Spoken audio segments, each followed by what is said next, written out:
warahmatullahi wabarakatuh. Perkenalkan, nama saya Cicenia. Di sini saya akan menjelaskan tentang PPT dari Ibu Bening, yaitu asuhan kebidanan komunitas. Yang pertama adalah masalah kebidanan di komunitas.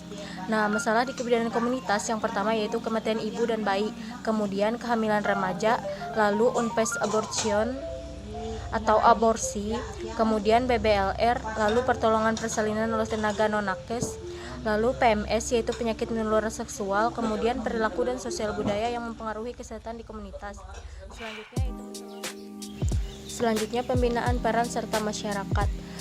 Peran serta masyarakat adalah keikutsertaan individu, keluarga, dan kelompok masyarakat dalam setiap menggerakkan upaya kesehatan yang juga merupakan tanggung jawab kesehatan diri, keluarga, dan masyarakatnya.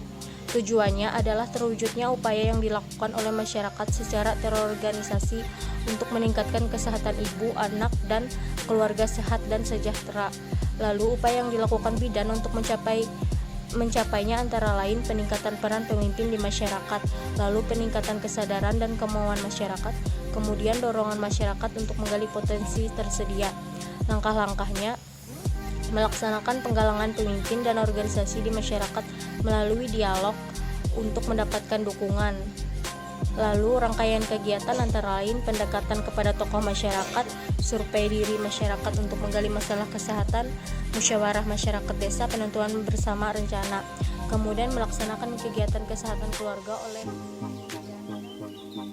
pencatatan dan pelaporan sesuai Kepmenkes 900 Menkes 6/2002. Dalam melaksanakan pelayanan kebidanan, bidan harus melakukan pencatatan hasil pelayanan, baik berupa rekam medis kebidanan untuk setiap pasien maupun rekapitulasi hasil pelayanan sebagai dasar untuk pembuatan laporan.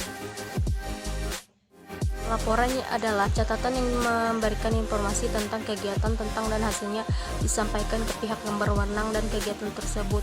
Manfaat dari laporan yang pertama merupakan pertanggungjawaban otentik tentang pelaksanaan kegiatan, yang kedua memberikan informasi yang secara terdokumentasi kepada orang atau pihak lain yang berwenang, yang ketiga dapat dipergunakan sebagai bahan bukti kegiatan termasuk sebagai bukti hukum.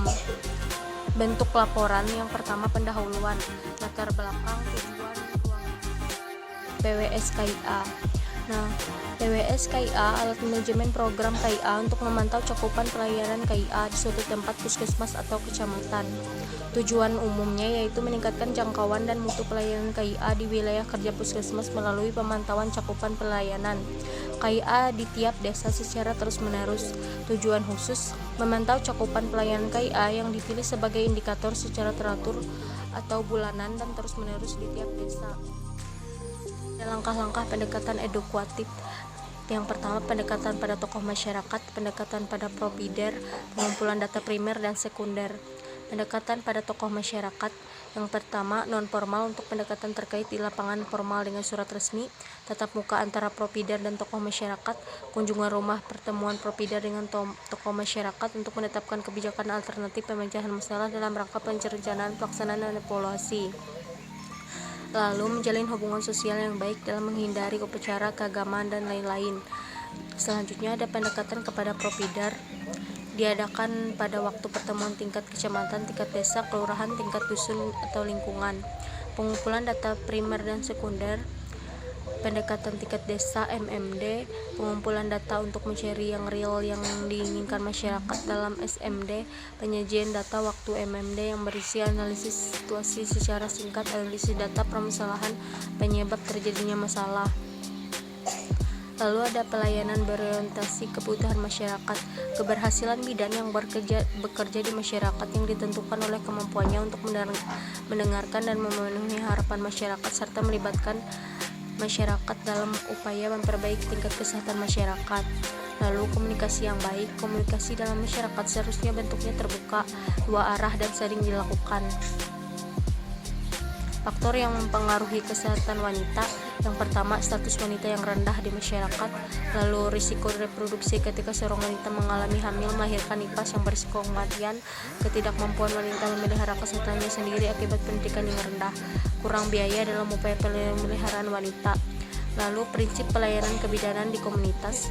Pelayanan kebidanan adalah pelayanan yang didasarkan pada perhatian terhadap kehamilan sebagai suatu bagian penting dari kesehatan. Pelayanan ke bidang komunitas yang pertama promotif, preventif, kuratif, rehabilitatif. Nah, pemanfaatan fasilitas dan potensi masyarakat yang pertama yaitu sumber daya alam atau potensi desa, lalu sumber daya manusia atau kadar kesehatan. Hal-hal yang terkait dengan lingkungan yang harus diperhatikan dalam pemberian layanan kebidanan di komunitas yang pertama lingkungan sosial, lingkungan flora atau fauna. Sekian penjelasan rangkuman PPT dari saya.